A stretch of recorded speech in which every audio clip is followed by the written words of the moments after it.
2024-25 অর্থ বছরের উন্নয়ন বাজেটে কুমিল্লা সিটি কর্পোরেশনের বরাদ্দ ছিল 350 কোটি, গাজীপুর সিটি কর্পোরেশনের 499 কোটি 98 লাখ, এমনকি নবগঠিত বিভাগ ময়মনসিংহ সিটি কর্পোরেশনের বরাদ্দ ছিল 300 কোটি টাকা। সেখানে রংপুর সিটি কর্পোরেশনের বরাদ্দের ঘর ছিল পুরোপুরি শূন্য। দেশে খাদ্য চাহিদার বড় যোগান রংপুর অঞ্চল হলেও 2024-25 অর্থ বছরের উন্নয়ন বাজেটে এ খাতে এই অঞ্চলের জন্য উল্লেখযোগ্য বরাদ্দ ছিল না। উল্টো অনেক প্রকল্প বন্ধ করে দেওয়া হয়েছে। এমনকি বরাদ্দ বৈষম্যে আলোর মুখ দেখেনি অর্থনৈতিক অঞ্চলগুলো।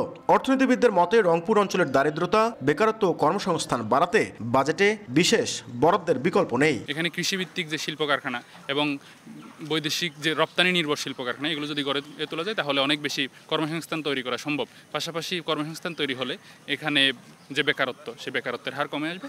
এটার আলটিমেট ইম্প্যাক্ট দারিদ্র্যসীমা যে এখানে অনেক বেশি, এটা কমে আসতে সাহায্য করে। গেল বছর সিলেট ও চট্টগ্রাম মেডিকেল বিশ্ববিদ্যালয় স্থাপন প্রকল্পে যেখানে 1000 কোটি টাকা বরাদ্দ মিলেছে, সেখানে রংপুর মেডিকেল বিশ্ববিদ্যালয় প্রতিষ্ঠার কথা বলা হলেও কোনো বরাদ্দ পায়নি। গবেষকদের মতে ন্যায্যতার ভিত্তিতে বাজেটে বরাদ্দ দেয়া না হলে আরও পিছিয়ে পড়বে রংপুর অঞ্চল। ন্যায্যতার ভিত্তিতে যেখানে যতটুকু প্রয়োজন তার ভিত্তিতে এই বাজেটে এডিবির বরাদ্দটাকে নিশ্চিত করাটা খুব জরুরি। এই অঞ্চলের কর্মসংস্থান সৃষ্টির জন্য, আমাদের তিস্তা মহাপরিকল্পনা বাস্তবায়ন করবার জন্য, কর্মসংস্থান সৃষ্টির জন্য এই অঞ্চলে বিশেষ কিছু প্রকল্প বরাদ্দ থাকাটা খুব জরুরি। গেল কয়েক দশক ধরে তিস্তার ভাঙন প্লাবনে শত শত কোটি টাকার ক্ষতি হলেও বরাদ্দের অভাবে আটকে আছে সংস্কার। তাই আসন্ন বাজেটে বিশাল জনগোষ্ঠীর জীবনমান রক্ষায় তিস্তা মহাপরিকল্পনায় বিশেষ বরাদ্দের দাবি অধিকার কর্মীদের।